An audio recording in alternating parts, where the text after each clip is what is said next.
اعوذ باللہ من الشیطان الرجیم بسم اللہ الرحمن الرحیم۔ حضور نبی پاک صاحب الالاق احمد مجتبیٰ حضرت محمد مصطفیٰ صلی اللہ علیہ وسلم کی پیاری پیاری اور بڑی خوبصورت نورانی محفل کے اندر جب حضرت عثمان غنی رضی اللہ تعالیٰ عنہ نے اس دنیا سے 3 چیزیں پسند کیں، اس کے بعد خلیفہ چہارم داماد مصطفیٰ تاجدار حل عطا شوہر سیدۃ النساء حضرت مولا علی المرتضیٰ رضی اللہ تعالیٰ عنہ کھڑے ہوئے تو آپ نے فرمایا صدقت یا عثمان، اے عثمان غنی آپ نے سچ کہا ہے۔ وَحُبِّبَ إِلَيَّ مِنَ الدُّنْيَا ثَلَاثٌ، میں بھی اس دنیا سے 3 چیزیں پسند کرتا ہوں۔ پہلی چیز الخدمۃ للضیف، میں مہمان کی خدمت کرنا پسند کرتا ہوں، مہمان کی مہمان نوازی کرنا مجھے بہت ہی پسند ہے۔ اور دوسری چیز والصوم فی الصیف، اور گرمیوں کے روزے رکھنا مجھے بہت ہی پسند ہے۔ اور تیسری چیز والضرب بالسیف، تلوار کے ساتھ اللہ کی راہ میں جہاد کرنا یہ مجھے بہت ہی پسند ہے۔ پہلی چیز حضرت علی المرتضیٰ رضی اللہ تعالیٰ عنہ نے مہمان کی مہمان نوازی کرنا پسند کی۔ مولانا رومی رحمۃ اللہ تعالیٰ علیہ نے مثنوی شریف کے اندر ایک روایت نقل کی ہے کہ نبی پاک صلی اللہ علیہ وسلم جلوہ فروز تھے، صحابہ کرام بھی آپ کے پاس بیٹھے ہوئے تھے، کچھ چند کافر مہمان آ گئے، انہوں نے کہا کہ ہم آپ کے مہمان ہیں، تو نبی پاک علیہ الصلوۃ والسلام سب کی جولی میں خیرات ڈالنے والے تھے، کسی کو بھی آپ اپنے در سے خالی واپس نہیں موڑتے تھے، کیونکہ پروردگار عالم کا فرمان ہے وَأَمَّا السَّائِلَ فَلَا تَنْهَرْ، اے میرے محبوب جو بھی آپ کے دروازے پہ سوالی آ جائے اس کو خالی نہیں موڑنا۔ تو نبی پاک علیہ الصلوۃ والسلام نے کسی ایک صحابی کے اوپر سارے مہمانوں کا بوجھ ڈالنا مناسب نہ سمجھا، فرمایا کہ تم جتنے بھی صحابی بیٹھے ہو ایک ایک کافر مہمان کو اپنے گھر میں لے جاؤ اور اس کی خدمت کرو۔ بعد جب ایک ایک صحابی ایک ایک کافر مہمان کو لے گئے تو ایک کافر جو تھا وہ بچ گیا، جو جسم کے لحاظ سے بہت ہی موٹا تھا۔ تو حضور علیہ الصلوۃ والسلام نے فرمایا تجھے کوئی نہیں لے کے گیا؟ اس نے کہا جی مجھے کوئی بھی نہیں لے گیا۔ آپ نے فرمایا چل تو میرا مہمان بن جا۔ حضور علیہ الصلوۃ والسلام نے شام کو اس کو روٹی بھیجی اور کچھ بکری کا دودھ بھیجا، اور بھی اہل بیت پاک کے لیے کچھ چیزیں تھیں کھانے پینے کی وہ بھی بھیج دیں۔ تو وہ پیٹ کے لحاظ سے ذرا موٹا تھا، وہ سارے کا سارا ہی کھا گیا۔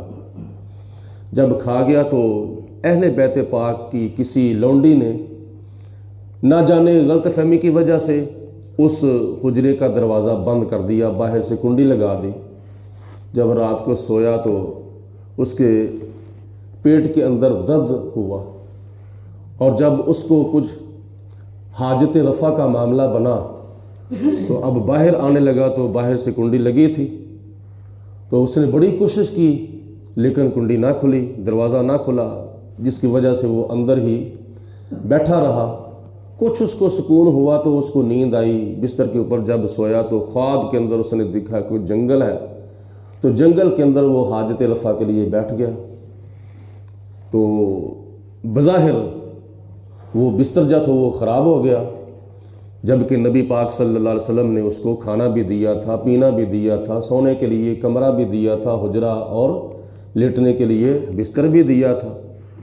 تو وہ سارے کا سارا بستر جب خراب ہو گیا تو اب وہ شرمندہ ہوا کہ میں صبح مسلمانوں کے نبی کو کیا بتاؤں گا، وہ مسلمانوں کے نبی مجھے کیا کہیں گے۔ وہ دروازے کی اوٹ میں کھڑا ہو گیا کہ کب دروازہ کھلے اور میں جلدی جلدی فٹافٹ بھاگ جاؤں، کسی کو میں نظر نہ ہوں، نہ کسی کے سامنے میں شرمندہ ہوں۔ جب وہ صبح حضور علیہ السلام تشریف لائے تو دروازہ کھولا تو دروازے کے پیچھے کھڑا تھا، وہ فٹافٹ بھاگ گیا۔ جب چلا گیا تو نبی پاک علیہ السلام نے دیکھا کہ بستر جو ہے وہ سارا کا سارا خراب ہے۔ تو صحابہ کرام نے عرض کی یا رسول اللہ ہم دھوتے ہیں۔ نبی پاک علیہ السلام نے فرمایا نہیں، یہ مہمان بھی میرا تھا اور یہ بستر بھی میں ہی دھوؤں گا، لیکن حقیقت میں ہم تمہیں کیا پتا ہو کہ وہ حقیقت میں کیا دھل رہا تھا۔ نبی پاک صلی اللہ علیہ وسلم نے جب پانی منگوایا، بستر دھونے لگے تو اس کافر کو یاد آ گیا، ہو میرا تو رومال یا میری انگوٹھی کوئی چیز میری ادھر رہ گئی ہے۔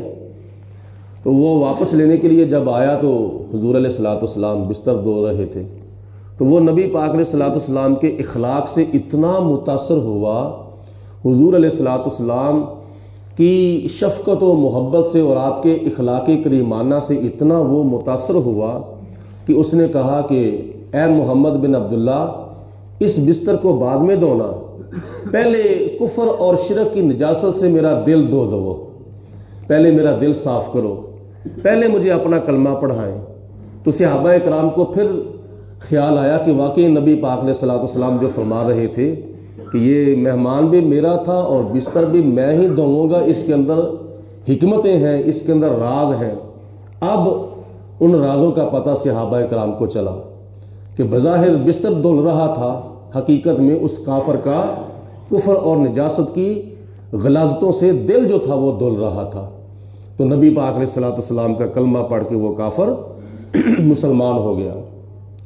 تو یہ مہمان کی مہمان نوازی کرنا اپنی رزق کے اندر برکت اور اضافہ حاصل کرنے کے مترادف ہے۔ اور دوسری چیز حضرت علی المرتضیٰ رضی اللہ تعالی عنہ نے یہ پسند کی کہ وَالصَّوْمُ فِي الصَّيْفِ، گرمیوں کے روزے رکھنا مجھے بہت ہی پسند ہے۔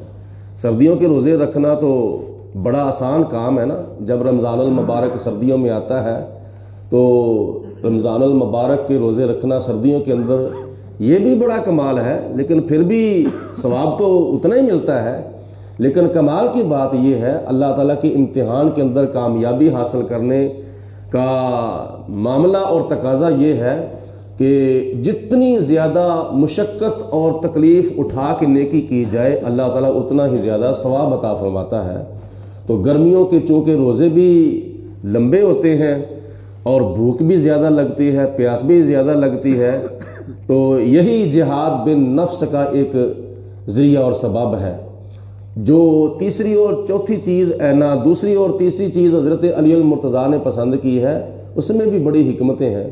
یعنی گرمیوں کے روزے رکھنا یہ جہاد بن نفس ہے، اور وَالضَّرْبُ بِالسَّيْفِ، تلوار کے ساتھ جہاد کرنا یہ جہاد بالکفار ہے۔ ایک ہوتا ہے جہاد بن نفس، ایک ہوتا ہے جہاد بالکفار۔ جہاد بن نفس کون سا جہاد ہے اور جہاد بالکفار کون سا جہاد ہے؟ حضور علیہ السلام کی حدیث پاک ہے، بخاری شریف کے اندر موجود ہے۔ حضور علیہ السلام ایک غزوہ سے واپس تشریف لا رہے تھے تو نبی پاک علیہ السلام نے ارشاد فرمایا رجعنا من الجہاد الاصغر الى الجہاد الاکبر، ہم چھوٹے جہاد سے آ رہے ہیں اور بڑے جہاد کی طرف جا رہے ہیں۔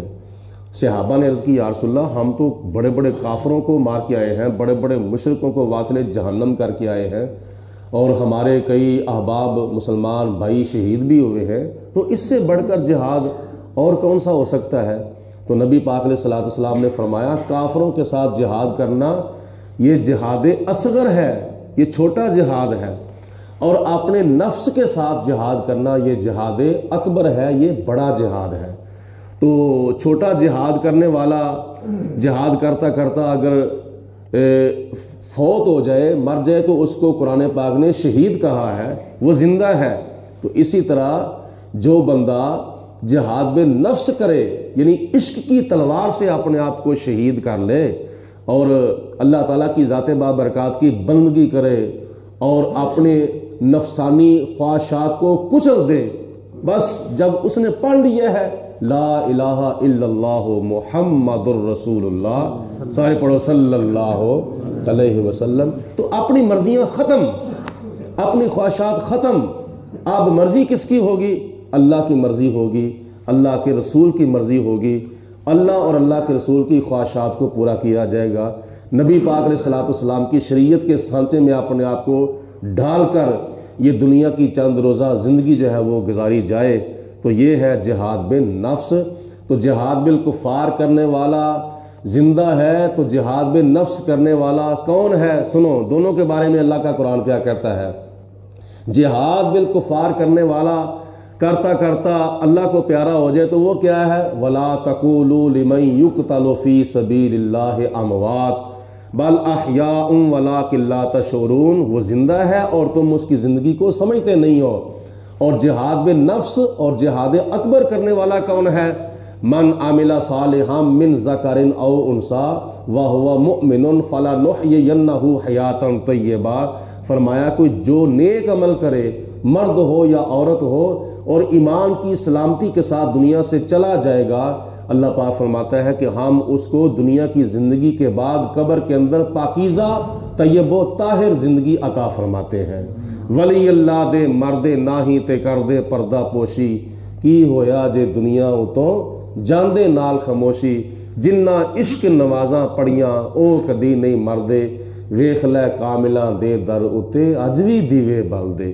اللہ پاک ہم سب کو نبی پاک صلی اللہ علیہ وسلم کے صحابہ کرام کی تعلیمات پر عمل کرنے کی توفیق عطا فرمائے، اہل بیت پاک کے نقش قدم پہ چلنے کی توفیق عطا فرمائے۔ وآخر الدعوانا ان الحمدللہ رب العالمین، الصلاۃ والسلام علیک یا سیدی یا رسول اللہ وعلی آلک و صحابک یا سیدی یا حبیب اللہ، الصلاۃ والسلام علیک یا رحمۃ للعالمین وعلی آلک و صحابک یا خاتم النبیین۔ اللہم صلی علی سیدنا و مولانا محمد معدن الجود والکرم و آلہ و اصحابہ و بارک وسلم۔ ربنا ظلمنا انفسنا وان لم تغفر لنا وترحمنا لنکونن من الخاسرین۔ ربنا اغفر لنا ولاخواننا الذین سبقونا بالایمان ولا تجعل فی قلوبنا غلا للذین آمنوا ربنا انک رؤوف رحیم۔ ربنا اغفر لی ولوالدی وللمؤمنین یوم یقوم الحساب۔ یا اللہ پاک ہمارے صغیرہ و کبیرہ گناہ معاف فرما، الہ العالمین ہمارے تمام فوت شدگان کے صغیرہ و کبیرہ گناہ معاف فرما۔ یا اللہ پاک ہم سب کے کاروبار میں، مال جان میں برکتیں عطا فرما، رزق حلال میں وسعتیں عطا فرما، غیروں کی محتاجیوں سے محفوظ فرما۔ حضور نبی پاک علیہ الصلوۃ والسلام کی سچی محبت اور حضور کا سچا پیار اور قرآن کے ساتھ اور صاحب قرآن کے ساتھ ہمیں وفا کرنے کی توفیق عطا فرما۔